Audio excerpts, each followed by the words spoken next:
Ils ont entre 30 et 50 ans et les week-ends à la datcha, ils connaissent pas. Les Russes de New York préfèrent les boîtes de nuit aux maisons de campagne. Du vendredi au dimanche, ils squattent les clubs de Brooklyn à Manhattan. Les nuits russes, c'est des jolies filles. On se marre, on picole, on danse, on s'éclate.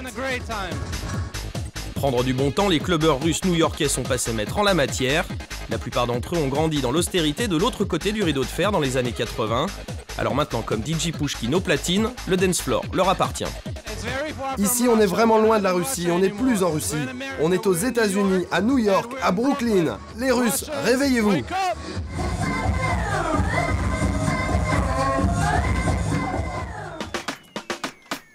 Hey, what's up, guys? Salut les gars, bienvenue, entrez. Welcome.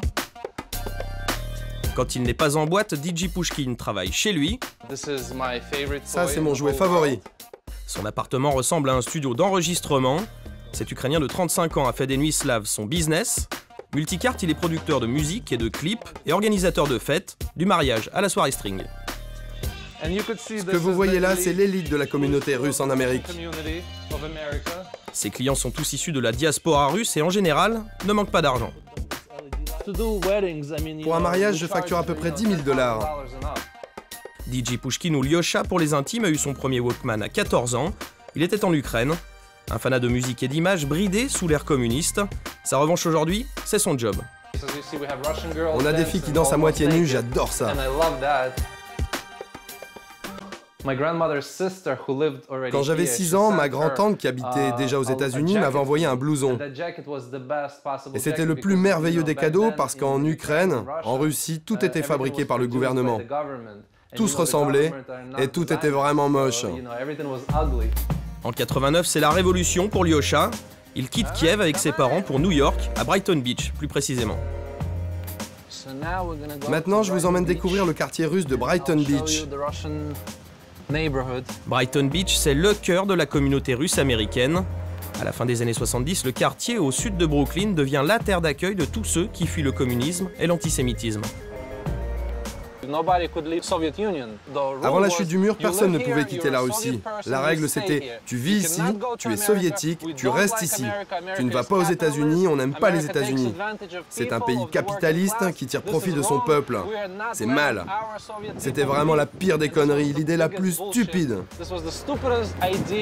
Les vagues d'immigration se sont succédées. Aujourd'hui, près de 500 000 Russes vivent à New York. Et tous ont mis les pieds au moins une fois ici, sur la promenade de Little Odessa, l'autre nom du quartier. Devant vous, l'océan Atlantique. C'est pour ça que les gens originaires d'Odessa ont atterri ici.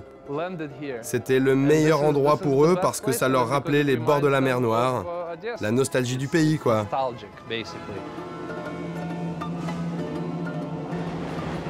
Côté boulevard, on sent aussi le poids des années.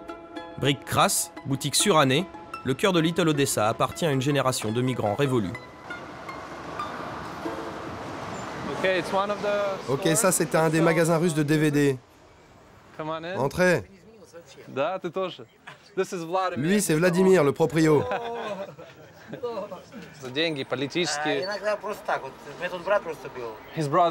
Son frère était ici, il est venu le rejoindre. Dès qu'il a pu quitter la Russie, il est venu. Aujourd'hui, les gens qui arrivent, c'est juste parce qu'ils en ont envie. Notre vague d'immigration à nous, elle était purement politique. C'était la dernière d'ailleurs.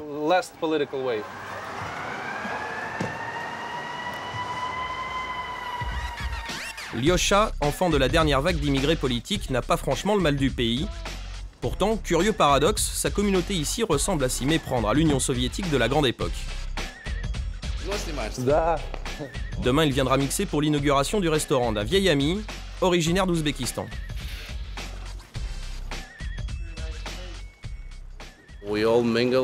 Ici, on est tous mélangés. D'où que tu viennes, d'Ukraine, d'Ouzbékistan ou d'Arménie, on se sent tous du même coin. C'est pour ça que c'est important que chacun apporte un peu de sa culture. C'est ça la richesse de la diaspora.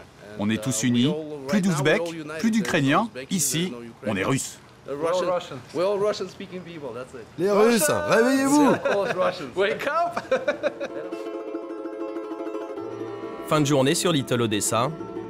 Ici, les générations se croisent, les enfants des premiers migrants du début du XXe siècle, les exclus du bloc de l'Est, les bannis de la perestroïka. Grâce à ces 3 grandes vagues d'immigration, l'âme slave n'est pas près de s'éteindre.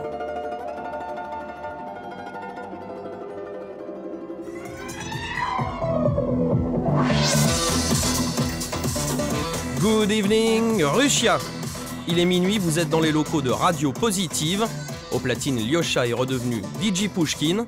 Avec son pote Genia, animateur monté sur ressort, c'est parti pour 5 heures de direct à la Vitamine Russe. И у нас 26-я неделя. Меня зовут Женя Марговский, в студии DJ Pushkin Real Time. Всем привет! Du fond de leur studio, les 2 animateurs font vivre les folles nuits russes à leurs auditeurs. Ils sont en contact toute la nuit avec une escouade de fêtards, la brigade de la fête, qui sillonne les soirées de la ville. Regency Limo International. Это с помощью кого передвигается наша туз-бригада из горячих точек в горячие точки. Ребят, и вас приглашаю. Вот меня тоже приглашаю вас, Пушкина и Жеку. Не забудьте, адрес Лоуманс Плаза, Эммонс Авеню. Хорошо, спасибо, Жека, спасибо. Женька, хорошо. Jenka Boucle d'Or, la voilà, à l'autre bout du fil. L'animatrice de notre brigade festive file en limousine vers une boîte branchée de Manhattan. Un jet-setter russe invite tout ce petit monde à faire la promo de sa soirée.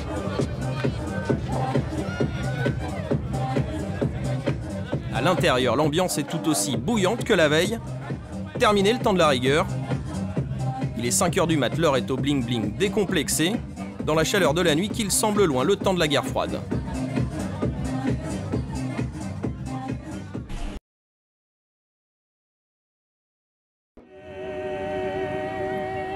Ti rimiro perché tu si svela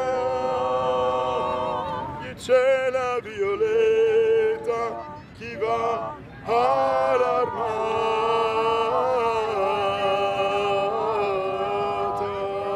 Central Park, au cœur de Manhattan, une scène surréaliste. C'est ici que les Corses de New York se donnent rendez-vous pour chanter les Paniélés, les chants polyphoniques de leur île natale. Parmi eux, Michel. Il vit ici depuis 25 ans, pourtant difficile pour lui d'assumer le regard des autres. J'aimerais bien qu'on soit plus nombreux à suivre la chose ensemble, comme ça on est plus à être ridicule, et moins, on a un petit peu moins. Parce que là, je grince à l'intérieur, je peux pas te dire. Le Corse a justement très peur du ridicule. Voilà, c'est ça. Donc, très peur du en fait, on est dans une faille de la tradition corse ici, c'est-à-dire on oublie le perfectionnisme, on se lance. Mais en même temps, on partage. Et l'Américain, justement, n'a pas peur du ridicule. C'est voilà, le mariage de la tradition corse et de l'audace américaine. Voilà, extraordinaire. Michel n'est pas tout à fait comme les 200 autres Corses de New York. Lui est millionnaire. Il a fait fortune dans l'immobilier. Et c'est dans le quartier de Harlem qu'il incite ses compatriotes à investir. L'intégration de nos compatriotes corses est très facile à Harlem parce que c'est un village. C'est un village avec un sentiment de fierté.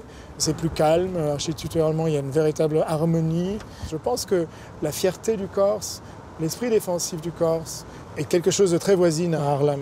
C'est donc ici, en plein cœur de Harlem, que Michel a posé ses valises. Bienvenue au Temple M, un petit bout de Corse de 1000 m² réparti sur 4 étages. Bienvenue, je vous accueille. C'est un espace que j'ai acheté il y a 6 ans. Et il y a eu 6 ans de rénovation sans cesse. J'ai toujours une équipe qui travaille dessus. Et voilà, c'était une ancienne église de Christ scientiste. Je vais vous faire entrer dans mon espace privé. Aïe, ça ne va plus être très privé. Là, il y a 250 m² de chambre. Enfin, la chambre fait 250 m². Alors, vous voyez, donc, feu de cheminée là-bas au fond, un petit tapis de méditation, yoga ici. Michel est membre actif de l'association des Corses de New York. Ce soir, comme chaque semaine, il reçoit quelques compatriotes. L'occasion de se pencher sur le tout nouveau Facebook de la communauté. On l'a créé là, il y a quelques semaines, il y a 247 personnes. Donc ça reste encore intimiste, mais ça va se développer. Donc, et ce sont des noms corses, hein? Ouais. Leonelli, Borsoni, Gambarelli. Borsoni, j'ai jamais entendu ça. Canapario.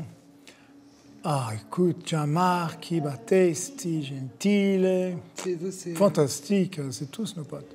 Au menu ce soir, Cabri et Coppa. Claire, l'amie de Michel, a apporté les canistrelli. Le repas peut enfin commencer. Je discute avec un Américain et la question classique, where are you from? Et je réponds, I'm from the most beautiful island all around the world. Je suis de la plus belle île du monde. Il fait no, the most beautiful island is Manhattan. Même au bout du monde, impossible pour un natif de l'île de Beauté de ne pas se flatter. Et l'info du soir, c'est un Corse qui a découvert l'Amérique. J'aimerais savoir, est-ce que dans les autres villages de Corse, on revendique Christophe Colomb? Parce que nous, on sait que Christophe Colomb est né à Calvi.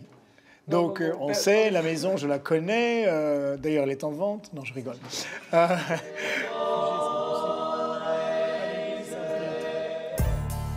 Le lendemain matin, fini la rigolade avec les copains. Michel a enfilé son costume de promoteur immobilier. Mes bureaux sont au 13e étage, un peu plus haut. Et nous allons rencontrer Lisa au 6e étage. Lisa, c'est la fille de l'un de ses riches amis corses.